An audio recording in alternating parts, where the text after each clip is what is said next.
vamos viendo cuál va a ser el contexto socioeconómico fundamentalmente, ¿no? Y jurídico que va a dominar el escenario en el que se sitúa la gran figura del momento de todo este periodo de la Alta Edad Media, que viene sobre todo capitaneado por la figura de uno de los padres fundadores de la conciencia europea y una figura evidentemente de una importancia histórica mayúscula y que ha vertebrado incluso simbólicamente nuestra comprensión de la política. El contexto hay que situarlo en ese proceso que nosotros ya pusimos de manifiesto en nuestro primer tema de progresivo decaimiento de un orden cultural fundamentalmente basado en el contexto urbano, en la vida urbana y en las relaciones comerciales y políticas que son posibles precisamente en un escenario urbano o a partir de un escenario urbano. Esto era posible en Roma, como lo había sido en Grecia, pero con el decaimiento del imperio, ese orden urbano va perdiendo importancia en beneficio, sobre todo de los intereses más particularistas, patrimoniales, de carácter económico, del mundo agrícola. El mundo del campo, el contexto rural. Esto va a engendrar un nuevo tipo de relaciones entre los hombres en el Bajo Imperio que van a estar en la base del desarrollo posterior ya medieval del sistema feudal, pero que no podemos confundir con él. El sistema feudal, característicamente medieval, no es sin más la continuidad en el tiempo del orden antiguo de relaciones de carácter económico. Pero sí las tiene en su raíz. Así como en el mundo antiguo se iban a articular esas relaciones fundamentalmente a partir de una deuda mutua o un mutuo compromiso entre los colonos y los señores, los propietarios de las grandes extensiones agrícolas, en orden a garantizar la seguridad de los colonos, a cambio del beneficio que obtenía por su trabajo el dominus, el señor de aquellas tierras. En el orden feudal nos vamos a encontrar fundamentalmente que estas relaciones van a trascender las inmediatamente económico-materiales y van a adquirir progresivamente un mayor carácter político y civil. Sobre todo será a partir de la figura de Carlomagno cuando este tejido de relaciones tenga un alcance mayor de carácter político, ¿no? Lo vamos a ver cómo él los va a utilizar precisamente como la herramienta fundamental para el establecimiento de un nuevo orden público, el orden público que va a hacer posible su imperio.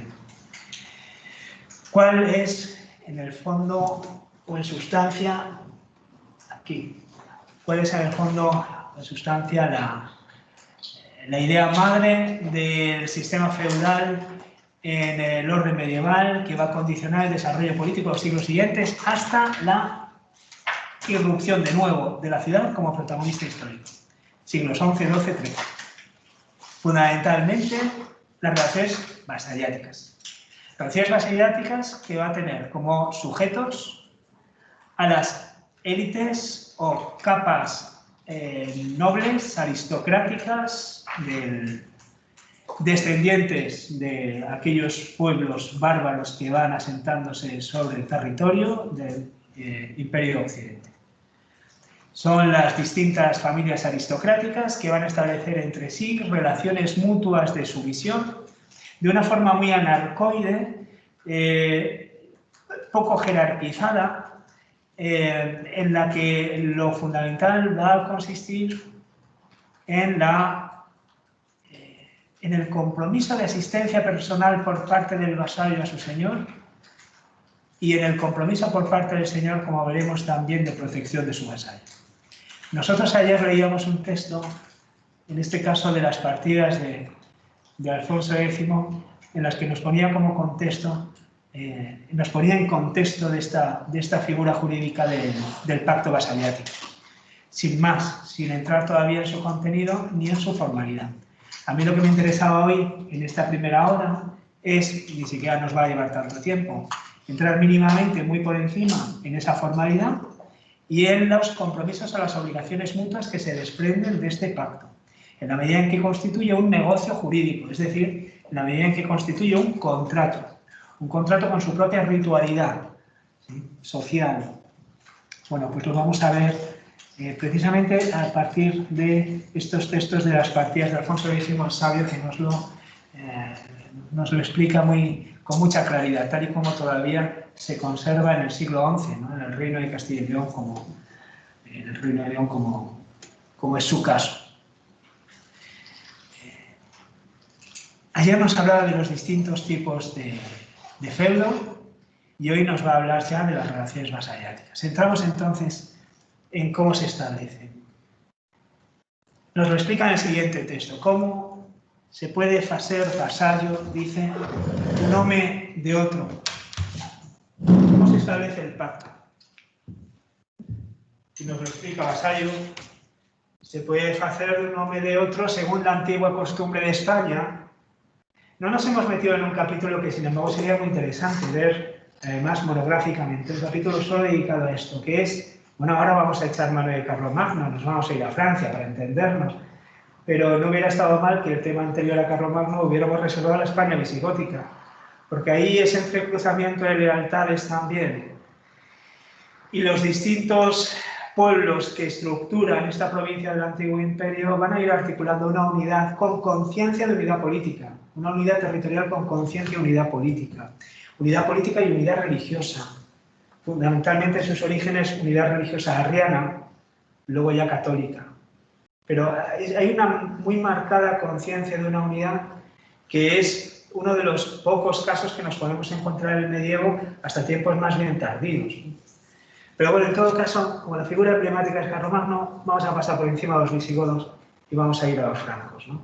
Pero en todo caso, nos habla de esta costumbre española, Alfonso X, de cómo se establecía el pacto de vasallaje. Cada una de las tradiciones jurídicas establecía sus propios mecanismos, ¿no?, con unos aspectos comunes, unos rasgos comunes, pero también ciertas diferencias. En todo caso, nos interesa tomar como rasgos comunes lo que él nos comenta. La antigua costumbre de España en esta manera, dice, otorgándose por vasallo de aquel que lo recibe. Primero lo recibe, el besándole la mano por reconocimiento de su señorío. Aquí tenemos un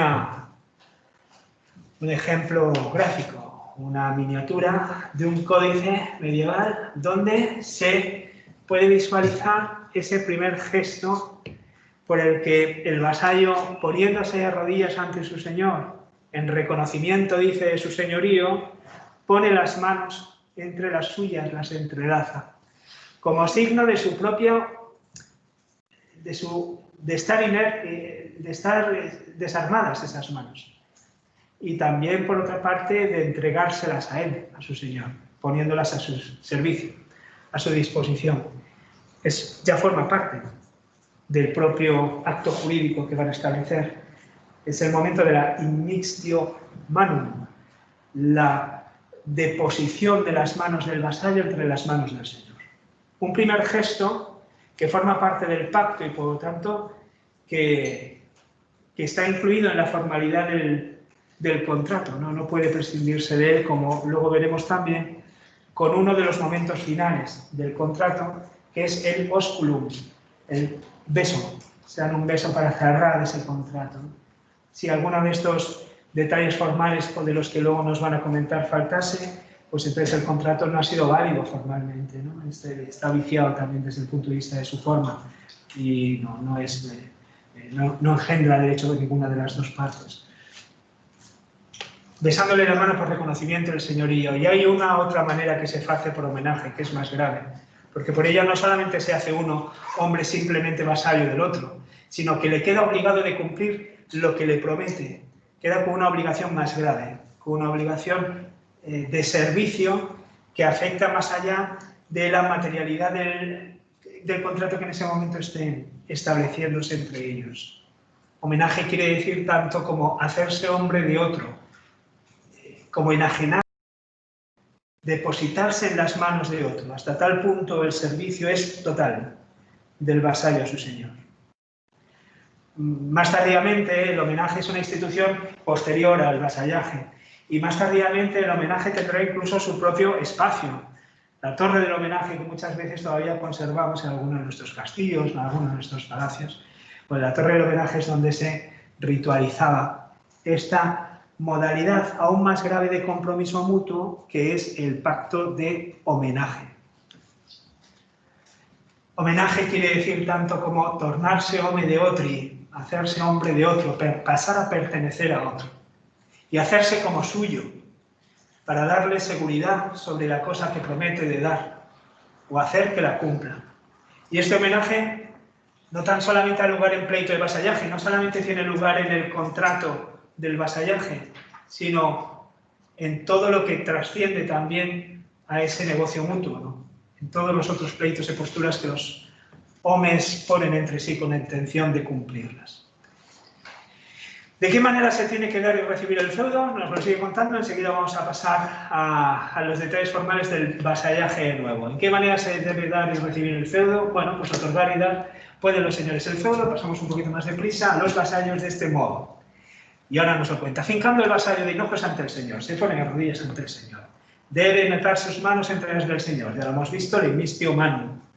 Y promete jurando y faciéndole pleito, es decir, et homenaje, que será siempre leal y verdadero. Es decir, le promete ser siempre fiel, dice leal y verdadero, sincero en las relaciones mutuas, y que dará buen consejo cada vez que él se lo pidiese.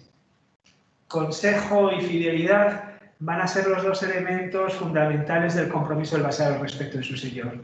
Guardar fidelidad al Señor y prestarle, como parte de sus obligaciones ante él, su consejo cada vez dice que se lo demandase. Y que no descubrirá sus prioridades, no pondrá de manifiesto, no hará público sus defectos o sus errores, sus equivocaciones. Es decir, no alimentará el descrédito del Señor, porque alimentar el descrédito del Señor supone socavar también su legitimidad en el gobierno. No necesariamente en el gobierno político, entendamos de nuevo lo que decíamos al comienzo, se trata de relaciones patrimoniales, por tanto no son solo relaciones políticas. Se inician como relaciones patrimoniales. Pero esa labor de gobierno también sobre las propias propiedades queda socavada en la medida en que no se defiende el buen nombre del Señor. Y también el vasallo en este sentido tiene un compromiso de defender su fama. No descubrirá sus prioridades y que le ayudará contra todos los hombres del mundo a su poder, que llegará a su pro cuando pudiere, es decir, irá a auxiliarle, incluso físicamente, cada vez que le fuese posible, y desviará su daño, y guardará y cumplirá todas las obligaciones que contrajeron en el momento del pacto. Y después de que el vasallo hubiese jurado y prometido todas estas cosas, entonces se produce una nueva fase del pacto, que es la investidura. Debe el Señor investirle con una sortija, o con luva, o con vara, o con otra cosa de aquello que él da en feudo, o meterlo en posesión de ello por sí o por home cierto a quien lo mandase hacer. Es decir, le da la investidura. La investidura en un sentido amplio de encomienda, es decir, le da aquello que en principio representa su pacto, su contrato. Puede ser unas tierras, o puede ser una encomienda de servicio, pasar a prestarle un determinado servicio, por ejemplo, si es un rey en la corte, o si es un señor prestándole también un servicio a través del consejo o en sus propias estructuras administrativas, ¿no? Mediante, digamos, una función social, no necesariamente una propiedad, aunque normalmente también las funciones sociales venían acompañadas de la dotación de un determinado patrimonio, unas tierras con sus siervos o sus campesinos, en fin. Y en el momento de hacer la investidura se le da materialmente algo que lo represente. Y este elemento representativo, simbólico, también es enormemente importante. Le da, dícelo, la sortija, o le da una parcela de la tierra, o a lo mejor unas hierbas del campo que le otorga en feudo. Es decir, le da una representación física de aquello que le otorga. Y en el objeto material que se le otorga queda contenido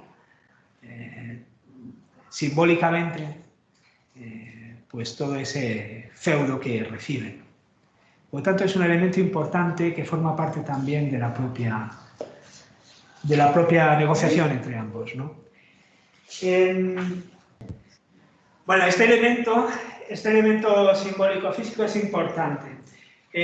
Ahora lo vamos a dejar aparcado, pero después, cuando nos aparezca la dinastía carolingia, sobre todo el padre de Carlomagno, Pipino III, un poco antes Carlos Martel, pero bueno, el padre de Carlomagno, Pipino III, vamos a ver que estos elementos materiales tienen su importancia, porque en ellos se pone en juego también la realidad que significa, aquello a lo que se refieren, ¿no? Y perder estos elementos puede poner en riesgo también el mantenimiento de eso a lo que se refieren, de eso que significan, sea un condado, sea unas tierras o sea un cargo.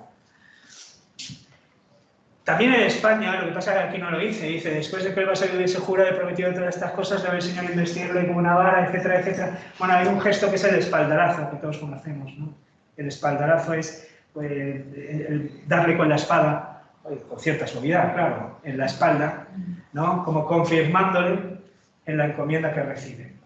O puede ser la espada, tratándose de encomienda eclesiástica, puede ser con el báculo. ¿Sí? Si se trata, por ejemplo, de un señor feudal de carácter eclesiástico, no te da con la espada porque no la tiene, pero tiene el báculo. Y el báculo de alguna manera certifica, hace valer, ¿no?, documentalmente también ese pacto que, por otra parte, como tenemos aquí, queda recogido notarialmente, es decir, que tiene toda su estructura, no es simplemente un símbolo, ¿no? Tiene su propia vigencia jurídica.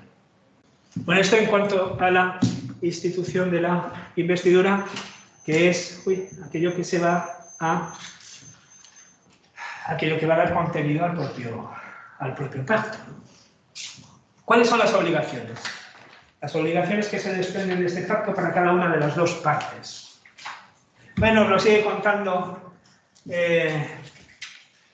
Alfonso X en este sentido. Dice, ¿qué deuda, qué compromisos, qué obligaciones existe entre los señores y los vasallos? Dice, debtos, o sea, deudas, compromisos, obligaciones muy grandes son los que han los vasallos con sus señores. ¿Cuáles? Que debenlos amar, et honrar, et guardar y adelantar su pro, ponerse a su servicio, velar por ellos, por su integridad, por su seguridad, y desviarles su daño en todas las maneras que sea necesario. Y además los tienen que servir bien y de forma leal, por el beneficio que de ellos han recibido. Otros sí decimos que el Señor, por su parte, respecto del vasallo, también debe amar, et honrar, et guardar sus vasallos, et hacerles bien et merced, et desviarlos de daño y de deshonra. Y cuando estos compromisos se guardan adecuadamente y cada uno hace lo que tiene que hacer, entonces todo funciona adecuadamente. Y cuando estos deudos son bien guardados, hace cada uno lo que debe, et crescendura el amor verdadero entre ellos. Y otros sí, deudos, y de muchas maneras, entre los vasallos y los señores, que son tenidos de guardar los unos a los otros en tiempos de guerra y de paz. ¿De qué decimos de la segunda partida del libro, en fin, de la que forma parte este fragmento, que son las partidas, ¿no?, del rey Alfonso X? Compromisos mutuos, lealtad, seguridad mutua. En concreto, por ambas partes se reducen a estas dos formalidades, a estas dos modalidades, que veis ahí. Para todos, en ambas direcciones, fidelidad mutua. Desde el punto de vista negativo, fidelitas. Desde el punto de vista negativo, porque aquí la fidelidad se entiende como un no hacer. Tiene un contenido negativo. Impedir que algo suceda.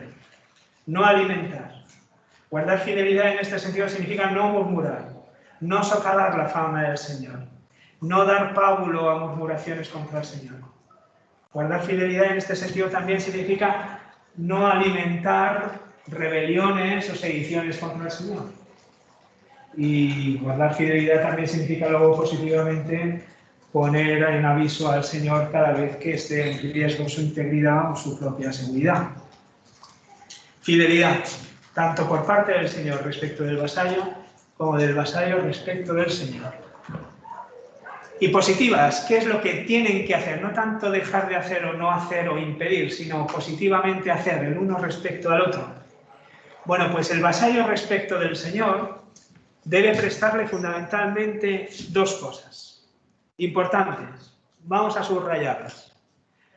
Luego veremos, luego significa más adelante, dentro de unas semanas, que de estas obligaciones vasalláticas se van a derivar ciertas instituciones de carácter político cuando el desarrollo de los reinos haga necesario que el señor, en este caso el rey, cuente también con un grupo estable de consejeros para el mantenimiento de su propia labor de gobierno. Son las Cortes. Y las Cortes, a partir del siglo XI, se van a ir desarrollando a partir, ya digo, y ya lo comenté el martes, de esta figura, de esta obligación de auxilio y de consejo, que forma parte inicialmente de las relaciones vasalláticas de carácter privado, es decir, una institución de orden privatista, de orden jurídico privado. Sin embargo, después se nos va a transformar de forma absolutamente natural en una institución de derecho público. Es el deber de consejo de las Cortes al rey en el momento en que el rey las convoca. Las convocará pocas veces. Al inicio la convocatoria en Cortes será, no digo yo, excepcional, porque no siempre responde a motivaciones extraordinarias, pero no está reglado en el tiempo en el sentido de que tengan que producirse cada cierto tiempo con necesidad. El rey gobierna con sus propios consejeros de cámara, sin necesidad de convocar a todo el reino en Cortes. Pero la convocatoria en Cortes ya implica, de alguna manera, como una forma de dar validez pública a lo que anteriormente había tenido simplemente carácter privado, el deber de consejo de todo vasallo respecto de su señor. Auxilium consilium. El consilium es el consejo, consejo en asuntos políticos, consejo administrativo, consejo en la toma de decisiones de alcance y consejo también en la toma de decisiones judiciales, en la labor judicial, si es que las posee el señor, en este caso el rey, si tiene esa función judicial que no tienen, sin embargo, los nobles en general. Labor de consejo y labor de auxilio. Auxilio en el doble sentido que puede tener también para nosotros.